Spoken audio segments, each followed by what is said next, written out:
Shalom Pak Bambang. Saya mau izin bertanya, jika Yesus itu Allah, mengapa bisa mati? Mohon pencerahannya. Sebetulnya saya jawab gini bosan juga, tapi tidak apa-apa lah. Kita orang sabar lebih daripada para pahlawan. Kata Tuhan tadi kan sudah dikatakan, itu kan fungsional. Seperti kata Lord.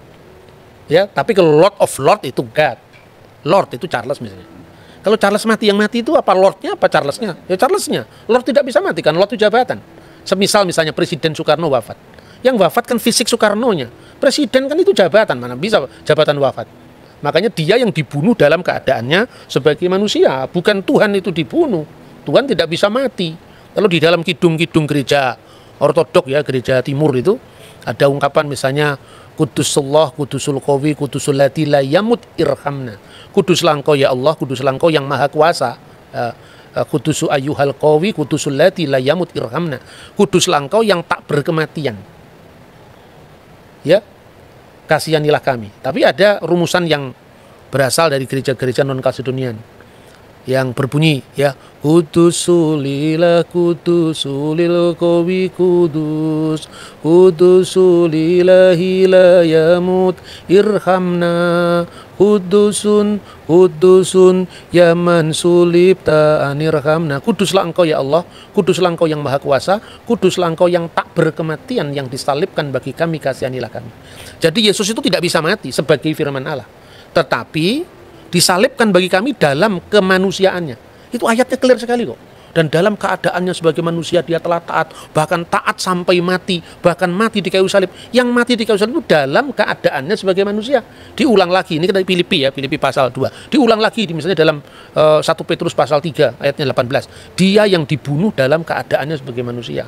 Jadi jangan GR, Tuhannya orang Kristen mati. Itu kan bukan seperti itulah. Maka beragama itu yang beradab lah. Menilai orang lain itu dalam presuposisi agama yang bersangkutan. Kalau agamanya pengkritik ini dikritik kan ya marah, ya. Maka janganlah suka membuat kesalahpahaman, memelihara kesalahpahaman, memelihara paham yang salah meskipun sudah dijelaskan. Agree in disagreement. Kita berbeda dalam, ya kita setuju dalam ketidaksetujuan. Kita memang berbeda, kita memang tidak sama, tapi kita bisa bersama-sama. Bahwa dalam setiap agama itu punya misi, punya dakwah yang tidak usah dipersoalkan. Kalau di Kristen misalnya, Rasul Paulus pernah mengatakan, celakalah saya kalau saya tidak memberitakan Injil. Celakalah aku apabila aku tidak memberitakan Injil. Kemudian apa harus disoal? Kristen itu hati-hati. Itu agama yang suka mempengaruhi orang lain. Setiap agama kan mempengaruhi orang lain. Lihat dulu Nusantara ini Hindu-Buddha dengan kejayaannya Majapahit itu. Kemudian karena dakwahnya para wali, kemudian menjadi Islam. Nah, sekarang kalau misalnya ada orang Islam menjadi Kristen, ya biarkan saja lah. Itu kan hak asasi manusia. Tidak perlu harus ada gerakan anti pemurtadan. Murtad dan tidak murtad tergantung dari pihak mana kita melihat kan. Marilah kita berspiritualitas yang berbhinneka tunggal ika, berbeda-beda tetapi satu. Tidak usah usil dengan orang lain, apalagi itu orang yang agamanya sungguh berbeda dengan dia, tidak bisa dipahami menurut dia. Itu saya kira ya, semoga ini bisa mencerahkan. Pak, ini yang terakhir Pak, ayat-ayat mana yang membuktikan atau menyebutkan bahwa Yesus itu adalah Tuhan? Ya tentu banyak sekali ya. Misalnya Kisah Rasul pasal 2 ayat 36. Karena Allah telah menjadikan Yesus yang kamu salibkan sebagai Tuhan dan Kristus. Tapi sekali lagi, ini kata Tuhan ini maknanya Lord loh. Nah, Adonai, tetap pemilik, pemelihara ya, fungsional. Kalau itu perlu ditambahkan, jangan hanya mengatakan pertanyaan Yesus di mana disebut Tuhan, tapi di mana Yesus disebut Allah. Dalam Yohanes 1 ayat 1, firman itu bersama-sama dengan Allah dan firman itu adalah Allah. Firman itu adalah memra Allah, tapi sekaligus memra min khedem Allah. Firman yang itu adalah bersama-sama dengan Allah, min khedem Allah, sekaligus firman itu adalah Allah sendiri. Ya, terus terakhir barangkali ya, orang mengatakan, di mana Yesus pernah mengatakan, ya, akulah Allah, sembahlah aku. Ya, tidak ada ungkapan seperti itu. Tapi apakah berarti kalau misalnya Jokowi tidak pernah, saya presiden Indonesia, hormatlah kepada saya, nggak perlu. Orang sudah tahu kalau dia Jokowi, presiden, ya tahu. Tuh, kalau dalam konteks kitab suci, pertanyaan itu bisa dibalik. Di mana di dalam ayat Alkitab pernah dikatakan, aku, kata Yesus, bukan Allah, jangan sembah aku? Nggak ada. Apa berarti mereka mau mengaku? Kalau gitu Yesus Allah kan tidak seperti itu. Wong dia Islam kan tidak mungkin mengaku Yesus adalah Allah.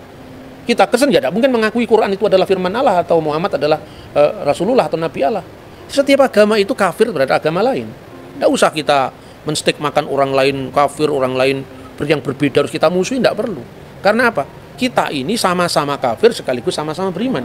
Kita beriman kepada yang kita imani toh. Kita beriman pada Yesus. Tapi bagi orang Muslim kan nggak beriman pada Yesus, berarti kafir terhadap Yesus. Kan gitu kan? Kita percaya kepada Alkitab. Yang lain nggak percaya kepada Alkitab. Kamu kafir terhadap Alkitab, tapi kamu beriman pada Vedamu. Kamu beriman pada Tipitakamu, kan gitu kan? Jadi itulah etika kita dalam berbangsa dan bernegara. Tidak boleh kita memaksakan ruang privat kita ke ruang publik, kemudian orang lain harus sama dengan kita dan diukur dari kita. Tidak bisa itu. Demikian saya kira. Baik. Oke Pak Bambang, penjelasan Anda sangat mencerahkan dan menguatkan iman kami. Terima kasih, Tuhan Yesus memberkati.